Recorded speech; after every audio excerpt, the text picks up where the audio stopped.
Hey everybody, it's JJ, and right now what I have for you is going to do a good review on the BK2. Now, the BK2 is a pretty awesome knife. I'll be honest with you. It has a lot of qualities that I think are really outstanding for a survival type knife, for a wilderness survival knife, and even for an urban survival knife. Really, I think in urban survival, this has a lot of really cool applications. I'll talk about that in a little bit. I guess to first off, I'll just give you a good look at it real quick. This is the sheath that comes with it, and as you can see, it's a pretty cool Kydex sheath. And then it has a kind of a nylon belt loop on it. Now, the nylon belt loop part is not my favorite. I really kind of wish that the Kydex came on up, because I don't like the way that it flops around when it's on the belt and stuff like that. But it's plenty heavy duty, you know. I mean, it's riveted in there. It's not going to come apart. I mean, it's not cheap by any means. It's just a style thing for me. I do really like the way that the Kydex clips in. I mean, just listen to how positive this is. I mean, it's awesome the way it snaps in there. I mean, you're not going to get it to come out no matter how hard you're shaking it. So that is pretty cool. It's definitely got a really good positive engagement in the sheath, so that part is awesome. It does have different holes. It looks like you may be able to adjust it, maybe not. I'm not, maybe up a little bit, but you could definitely tie it to, you know, Powell's webbing or Molly webbing or something like that if you wanted to mount it differently. There's definitely options there for that, you know, in the sheath. As far as the blade goes, this is a good look at, you know, what it looks like. I'll stick some specifications up in here where you guys can see all the details of it. But the construction overall is pretty freaking awesome.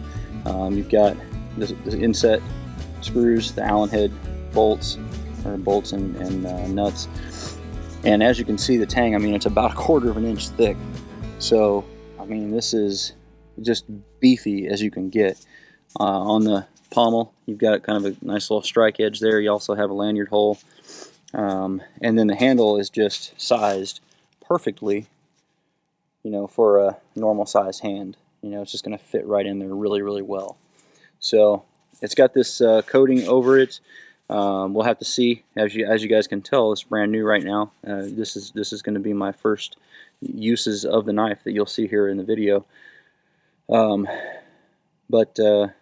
Anyway, with that, let's go ahead and get going. I mean, it's a pretty simple looking knife, but I think it's probably going to be pretty functional. So we'll see.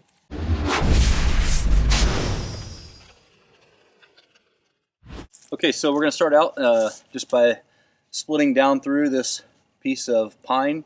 I'd say the pine here is probably, I don't know, 1, 2, 3.5 inches or so in diameter, something along those lines.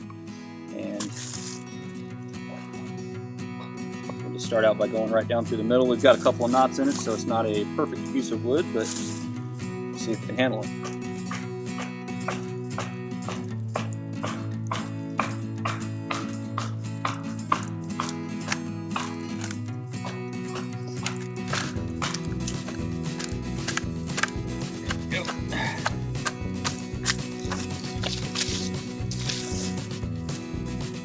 Got some ants in there. So handle that first section okay. Beat down through that knot there at the beginning. You can definitely see that the wood is kind of grabbing to the coated surface. So probably as that smooths out, that won't be such a big deal.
Okay, so there's really no question that the Becker BK2 is strong enough for splitting wood. I mean, it's a 1/4 inch thick piece of steel. Of course, nothing's going to touch that. All right, now let's go ahead and take a look and see how it does for splitting up kindling with the tip of the knife. Just kind of twist splitting.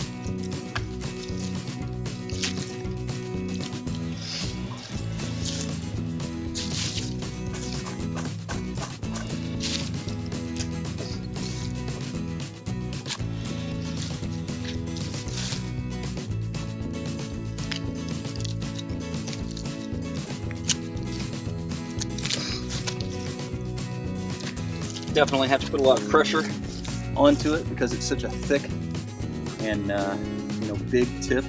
It's not like a Moore knife where you can kind of slide it in there easier and twist it, but it does work.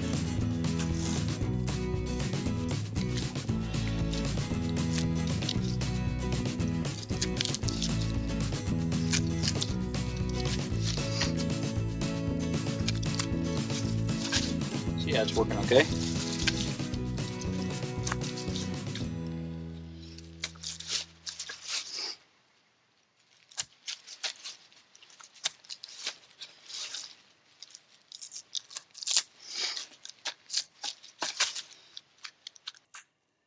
I don't think making kindling is its strong suit, but it is effective at it. It will do it.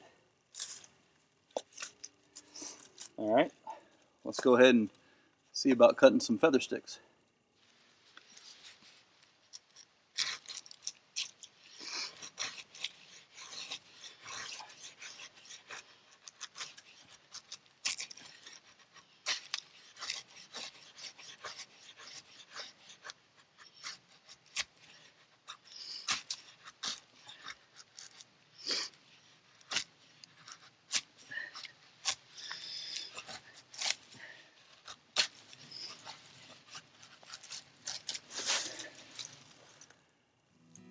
All right, it'll cut some feather sticks as well.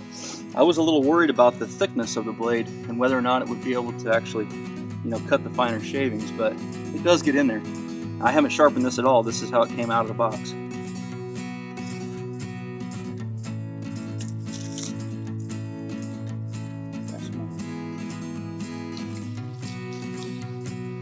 See if we can do some fine ones.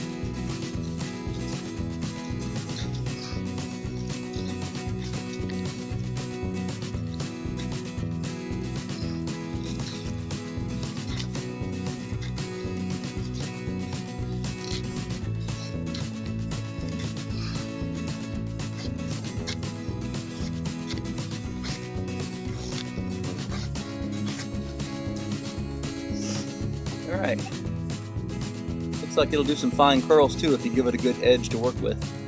Use a smaller edge of the wood, that kind of thing. You can get some pretty good little curls out of it.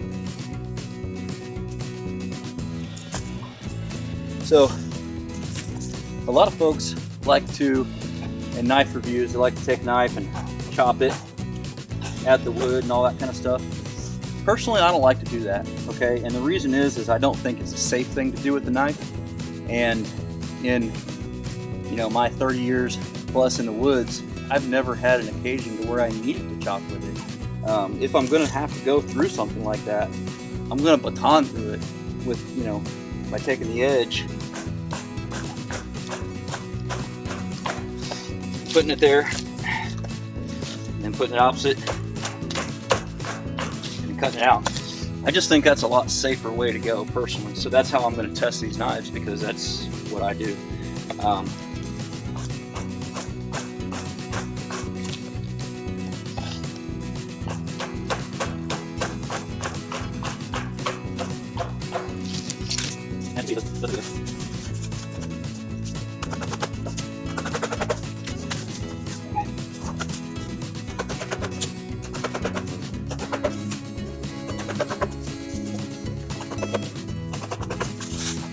Let's see the lip. On roof. Your knife becomes wood. Oh, that's not all.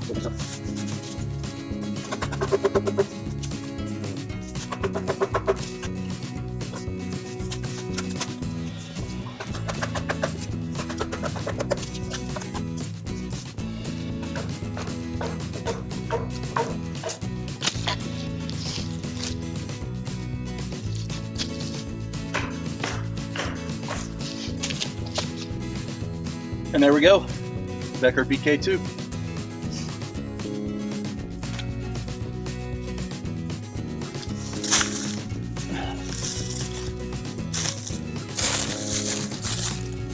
Okay, so last but not least, we want to go ahead and also try seeing if this thing will make shavings, you know, for actually the tinder for starting a fire by scraping at 90 degrees to the wood. See how that goes.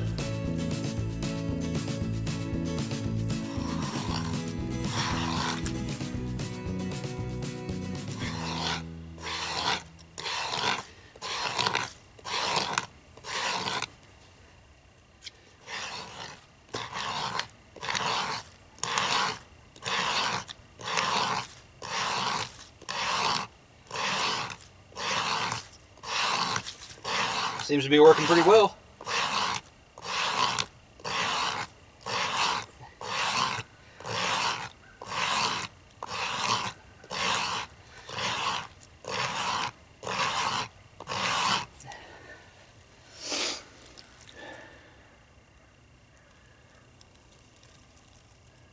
Seems to be doing okay with the shavings too.